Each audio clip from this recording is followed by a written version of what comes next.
Good afternoon, student. Sorry for the late. So today we will discuss about the topic of ophthalmology, that is diseases of vitreous.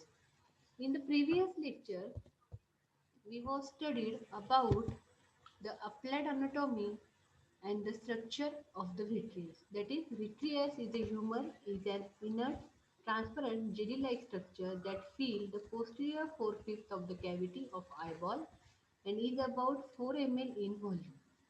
So, it is a hydrophilic gel that mainly serves the optical functions. In addition, it mechanically stabilizes the volume of the globe and is a pathway for nutrient to reach the lens and retina.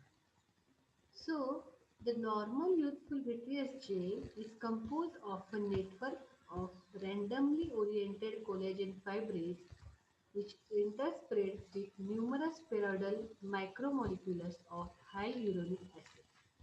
And the collapse of this structure with the age or otherwise lead to the conversion of the gel into the solution. So the vitreous body can be divided into two parts, that is the cortex and the nucleus, the main vitreous body. So when we see the diagram of the vitreous, this is the ora serrata, this is the vagus ligament, this is the space of Burger, this is the anterior hyaloid membrane, this is the base of the vitreous, and this is the posterior hyaloid membrane. And this one is a that this purple color up down is a clockwise canal. So in that there is a cortical vitreous that it lies adjacent to the retina posteriorly and lays and ciliary body and granules anterior.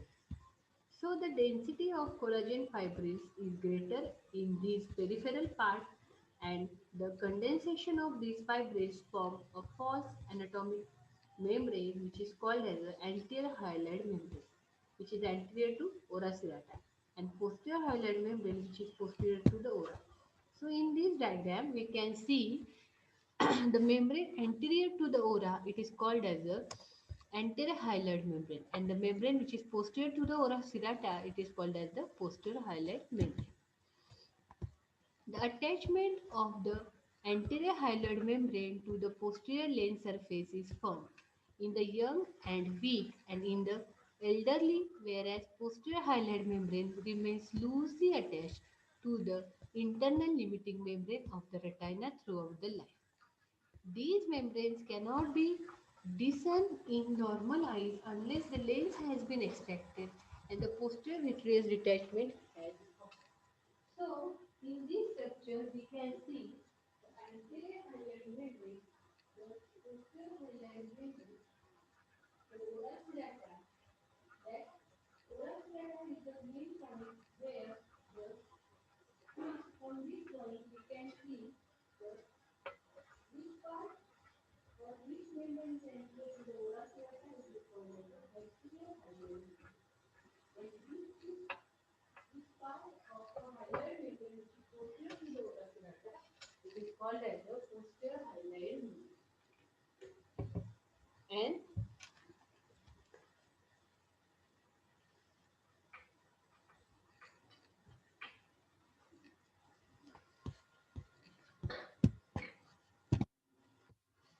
the main vitreous body, that is nucleus, it has a lens-dense fibrillar structure and is a true biological gel.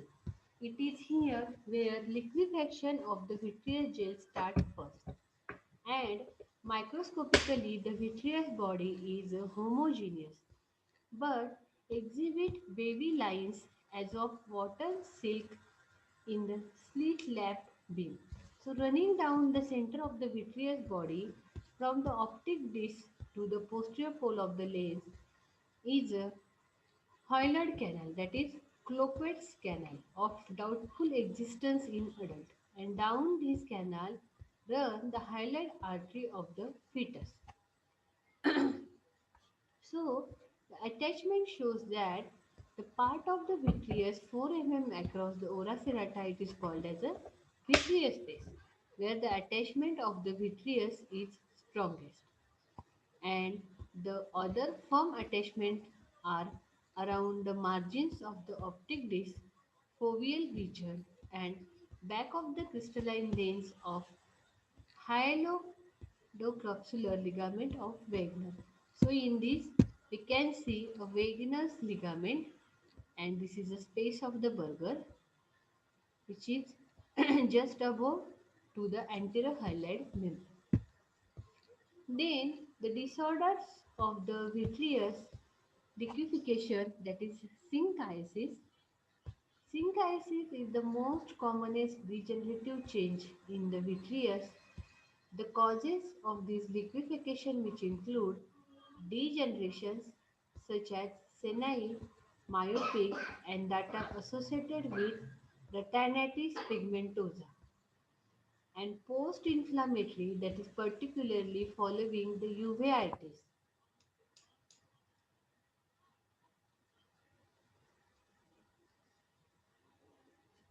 Trauma to the vitreous, which may be mechanical, blunt, as well as perforating.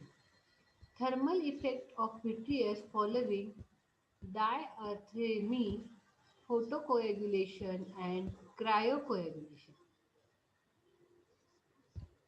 Then radiation effect may also cause a liquefaction.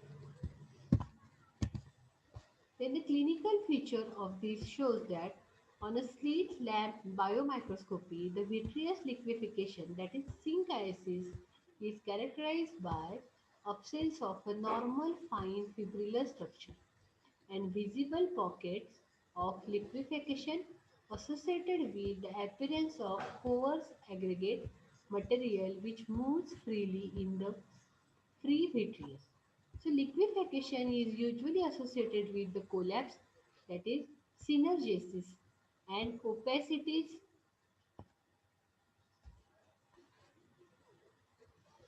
in the vitreous which may be seen subjectively as black floaters in front of the eye.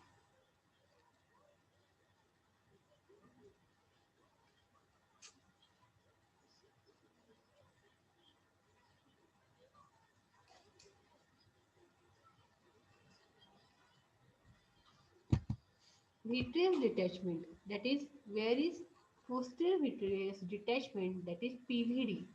It refers to the separation of cortical vitreous from the retina anywhere posterior to the vitreous base, that is 3 to 4 mm wide area of attachment of vitreous to the ora serrata.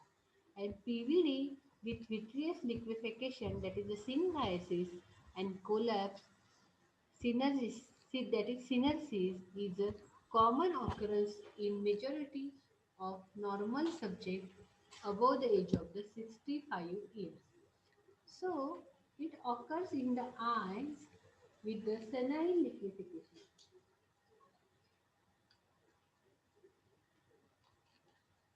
and developing a hole in the posterior hyaloid membrane. The syncytic fluid collects between the posterior hyaloid membrane and internal limiting membrane of the retina and lead to the PVD up to the base along with the collapse of the remaining vitreous chain, that is syneresis. These changes occur more frequently in the aphyx than the physics, in the myopes than the immatures. So, this is the posterior vitreous detachment with synchiasis and syneresis. In that, there is a vitreous, this is a vitreous syneresis, and this is a posterior vitreous detachment, and this is a synchiatic fluid. A ring-like opacity, that is Weiss ring or Fuchs ring, representing a ring of attachment of vitreous to the optic disc and is pathognomic of PVD, that is posterior vitreous detachment. And complication of PVD are these include the retinal break, vitreous hemorrhage, retinal hemorrhage, and cystoid maculopathy. So, the detachment of vitreous base and the anterior vitreous, it is usually occur following a blunt trauma and it may be associated with vitreous hemorrhage and anterior retinal dialysis and dislocation of crystalline lens. Then the vitreous opacity. Since vitreous is a transparent structure and relatively non-transparent structure present in it will form an opacity and cause symptoms of floaters. Common conditions associated with the vitreous opacities are described below. That is, first one is mucosis volantinates. These physiological opacities and represent the residue of primitive hyaloid vasculature and patient perceive them as a fine dot and filament which often drift in and out of the visual field and against a bright background. Hello.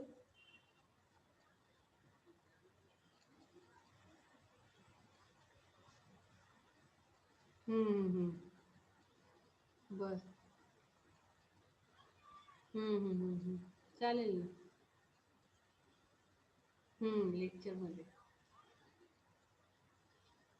तुम्ही कुठे आहे बर करते थोडं हम्म. हम्म. बघ चांगलं असेल तर हम्म.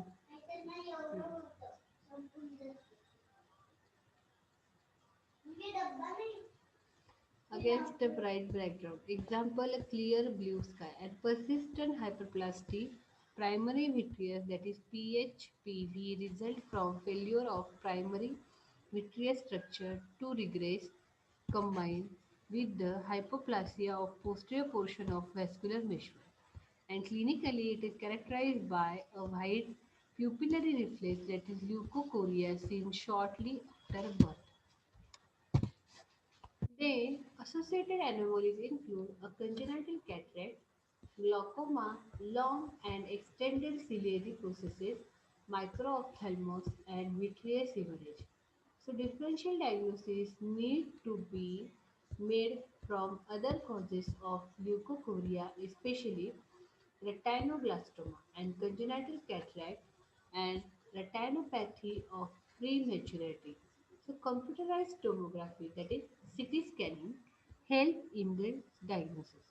And treatment consists of pars plana, that is the lensectomy, and excision of the membrane with the anterior vitrectomy provided the diagnosis is made early and visual prognosis is often poor. So inflammatory vitreous opacities, this consists of exudate poured into vitreous in a patient with anterior uveitis, that is iridocyclitis, posterior uveitis, that is choroiditis, and pars planitis. So panuveitis and endophthalmitis. Then the vitreous aggregate and condensation with liquefaction. It is the commonest cause of the vitreous opacity. Condensation of the collagen fibril network is a feature of the vitreous degeneration, which may be senile, myopic, post-traumatic, or post-inflammatory in origin.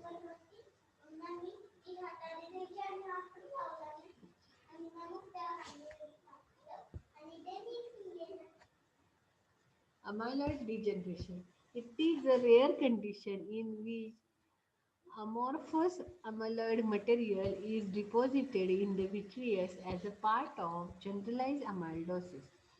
These vitreous opacities are linear with footplate attachment to the retina and posterior lens surfaces. Then, asteroid hyaluronic. It is characterized by small white rounded bodies suspended in the vitreous gel, and these are formed due to the accumulation of calcium containing the lipids. Osteoid hyalosis is a unilateral asymptomatic condition usually seen in an old patient with healthy vitreous. There is genetic relationship between these conditions, diabetes and hypercholesterolemia. So the genesis is unknown and there is a no effective treatment.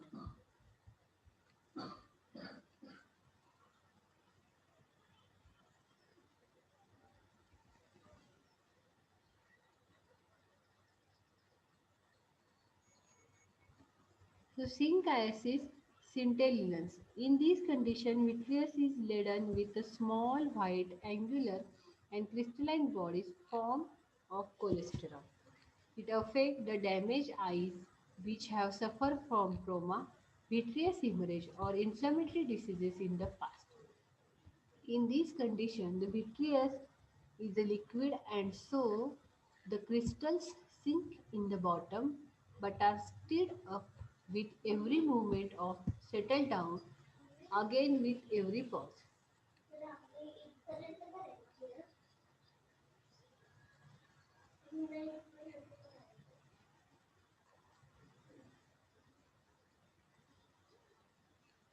In this condition, vitreous is a liquid and so the crystals sink to the bottom but are stirred up with every movement to settle down again the every pause.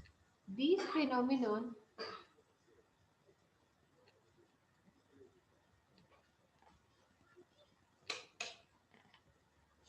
appear as a beautiful shower of golden rain on ophthalmoscopic examination. Since the condition occurs in damaged eye, it may occur at any age and the condition is generally symptomless but untreatable. So red cell opacities are these are caused by small vitreous hemorrhage or left out of the massive vitreous hemorrhage. Tumor cell opacities. These may be seen as a free floating opacities in some patients with retinoblastoma and reticulum cell carcinoma, sarcoma. Then the vitreous hemorrhage.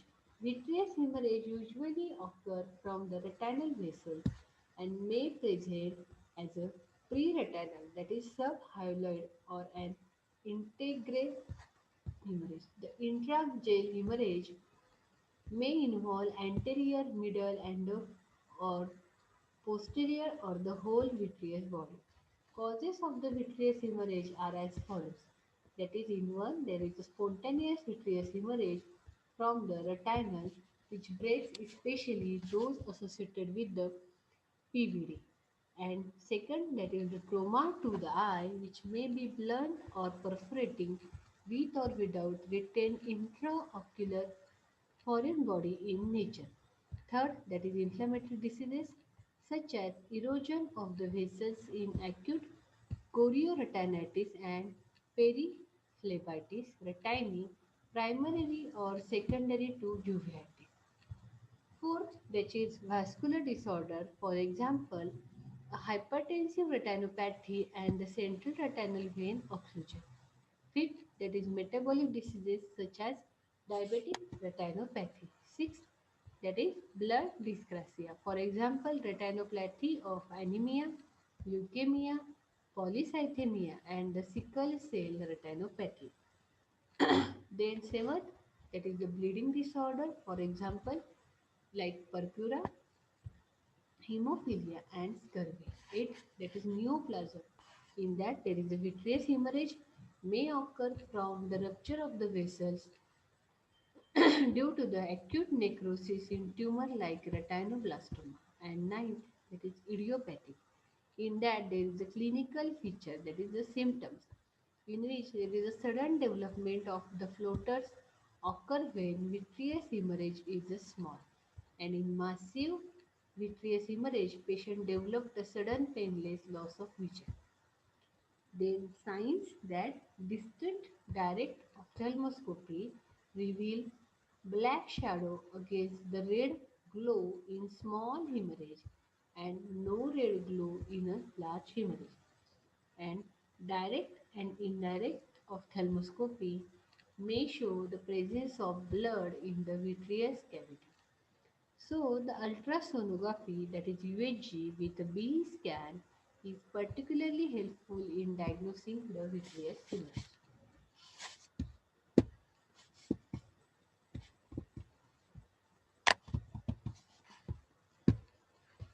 The fate of the vitreous hemorrhage.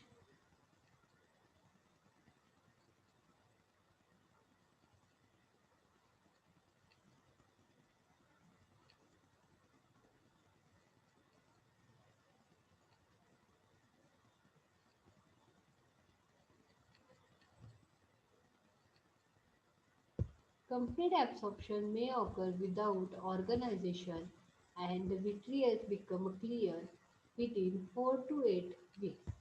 Organization of hemorrhage with formation of a yellowish white debris occurs in a persistent or recurrent bleeding. Then complication like vitreous liquefaction and degeneration and khaki cell glaucoma, that is in aphakia, may occur. Fourth, that is retinitis floriferans may occur, which may be complicated by tractional retinal detachment. Then the treatment, in which a conservative treatment which consists of bed rest, elevation of the patient's head and bilateral eye patches, that this will allow the blood to settle down. And treatment of the cause, that is once the blood settles down, indirect ophthalmoscopy should be performed to locate and further manage the causative lesions such as a retinal break, phlebitis, proliferative retinopathy, etc. So vitrectomy by pars plana, which routes should be considered to clear the vitreous, and if the hemorrhage is not absorbed after 3 months. Then vitrectomy. This is a surgical removal of the vitreous is now not an infrequently performed procedure. So types in which anterior vitrectomy is referred to the removal of the anterior part of the vitreous. Core vitrectomy it refers to the removal of the central bulk of the vitreous. It is usually indicated in endo-ophthalmitis. Subtotal and the total vitrectomy, in it almost whole of the vitreous is removed.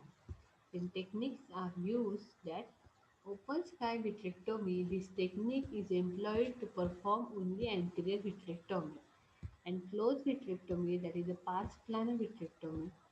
In that, pars plana approach is employed to perform a core vitrectomy, subtotal and total vitrectomy. Then the vitreous substitute or the so-called tamponadine agents are used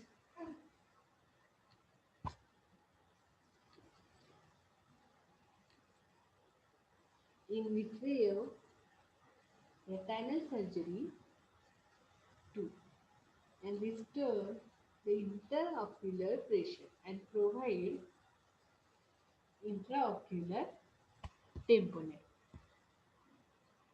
An ideal vitreous substitute should be having a high surface tension, optically clear, and biologically inert that is currently used vitreous substitute in the absence of ideal substitute are an air that is commonly used in the internal tamponade in uncomplicated cases and it is absorbed within the 3 days.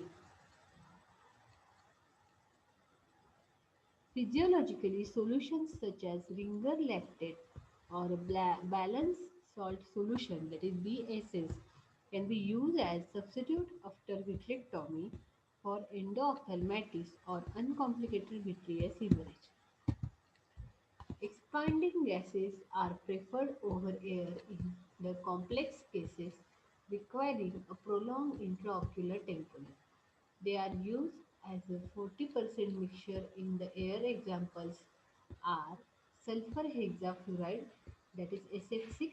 It doubles its volume and lasts for 10 days. Perfluoropropane that it quadruples its volume and lasts for 28 days. Perfluorocarbon liquids that is PFCl are heavy liquids which are mainly used and to remove the drops nucleus or IOL from the vitreous cavity. To unhold a giant retinal tear and to stabilize the posterior retina during peeling of the epiretinal membrane. Then fifth, that is the silicone oil allow more controlled retinal manipulation during the operation and can be used for the prolonged intraocular tamponade after the retinal detachment surgery. So this is about the diseases of the vitreous. In the next lecture, we will continue with homeopathic therapeutics for the diseases of the vitreous. Till that, have a good day as your lecture of Dr. Pallavi Thorat ma'am will continue from 4 p.m. So have a good day.